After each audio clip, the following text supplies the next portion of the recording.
और इस वक्त की एक और बड़ी खबर आपको बता दें, आज तक पर ऑपरेशन दिल्ली पुलिस दिखाए जाने के बाद जैसे 3 घंटे के अंदर केंद्र ने सीबीआई जांच की बात कह दी, उस पर दिल्ली के मुख्यमंत्री अरविंद केजरीवाल ने सवाल उठाए हैं। अरविंद केजरीवाल ने साफ तौर पर कहा कि आजादी के बाद ऐसा पहली बार हुआ है जबकि इतनी त्वरित कार्रवाई की गई हो। 3 घंटे के अंदर जिस तरह से सीबीआई जांच की बात हो गई, हालांकि दिल्ली सरकार की तरफ से कहा गया था कि एंटी करप्शन ब्यूरो से इसकी जांच कराई जाएगी, लेकिन उसके फौरन बाद गृह मंत्रालय से यह बात आ गई कि इसकी सीबीआई जांच होगी। तो आजादी के बाद पहली बार ऐसा एक्शन लिया गया। और हमारे संवाददाता प्रमिला दीक्षित ने अरविंद केजरीवाल से बात किया, ये सुनते हैं क्या कहा उन्होंने। आज तक के स्टिंग ऑपरेशन पर दिल्ली सरकार ने भी कार्रवाई की बात कही, लेकिन उससे पहले ही गृह मंत्रालय की ओर से अब इस पर सीबीआई जांच की बात हो रही है। अरविंद जी, ये बताइए कि आपको इसमें कुछ संदेह लगता है कि दिल्ली सरकार ने भी बात की और उसके बाद जितनी तेजी से गृह मंत्रालय ने इस पर प्रतिक्रिया दी है, कुछ संदेह लगता है क्या?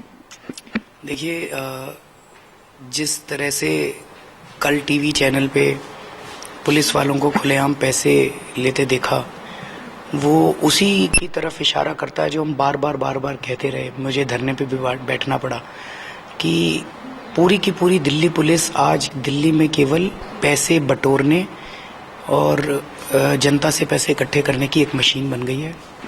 ये पैसे इकट्ठे करके ऊपर तक पहुंचाते हैं। अब ऊपर तक कहाँ तक पहुंचाते हैं इसका तो कोई सबूत नहीं है, जांच वगैरह होगी तभी पता चलेगा। तो कल जब आज तक के ऊपर ये सब चल रहा था तो मैंने तुरंत अपने चीफ सेक्रेटरी साहब से बात की, उन्होंने एंटी करप्शन से बात की और हम लोगों ने डिसाइड किया कि आप लोगों से टेप लेके और आज उसके ऊपर तुरंत हम लोग बहुत सख्त कार्रवाई करेंगे। हम लोग ये भी सोच रहे थे एफआईआर दर्ज करेंगे और उन लोगों को अरेस्ट किया जाए जो लोग इसमें मौजूद थे। अरविंद जी, लेकिन दिल्ली पुलिस चूंकि दिल्ली सरकार के अंदर नहीं आती तो उसमें फिर आप किस तरह से मैनेज करते?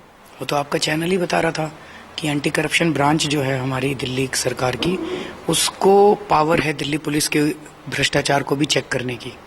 तो ये हम लोग सोच रहे थे और हम जैसे ही हमने ये कहा तो उधर से दिल्ली पुलिस और होम मिनिस्ट्री ने इतनी तेजी के साथ एक्शन लिया। मुझे नहीं लगता कि आज़ादी के बाद से आज तक ऐसा कभी हुआ कि एक टीवी चैनल का प्रोग्राम चल रहा है और प्रोग्राम के दौरान ही दिल्ली पुलिस ने होम मिनिस्ट्री को चिट्ठी लिख दी कि सीबीआई को केस रेफर करो और होम मिनिस्ट्री ने सीबीआई को केस रेफर भी कर दिया और सारी चीजें इतनी जल्दी आधे घंटे के अंदर हो गई। आपको मंशा पे संदेह लगता है कुछ? नहीं, भगवान करे सब अच्छी मंशा से काम करें। बड़ी अच्छी चीज है कि इतनी तेजी से हमारे देश की मशीनरी काम कर रही है। आपको लगता है निष्पक्ष जांच हो पाएगी फिर अगर ऐसा है तो? एक मन में शंका तो उठती है कि पुलिस भी होम मिनिस्ट्री के अंडर में है, सीबीआई भी होम मिनिस्ट्री के अंडर में है, तो ये सारा रफा दफा करने के लिए तो नहीं कर रहे।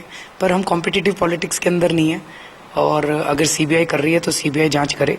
फिर दिल्ली, बिकॉज एक ही मामले पे 2 जगह जांच नहीं हो सकती, तो दिल्ली सरकार की एंटी करप्शन ब्रांच इसमें अभी फिलहाल कुछ नहीं करेगी। हम सीबीआई जो कर रही है उसकी इंतजार आप इंतजार करेंगे और नजर बनाए रखेंगे? बिल्कुल।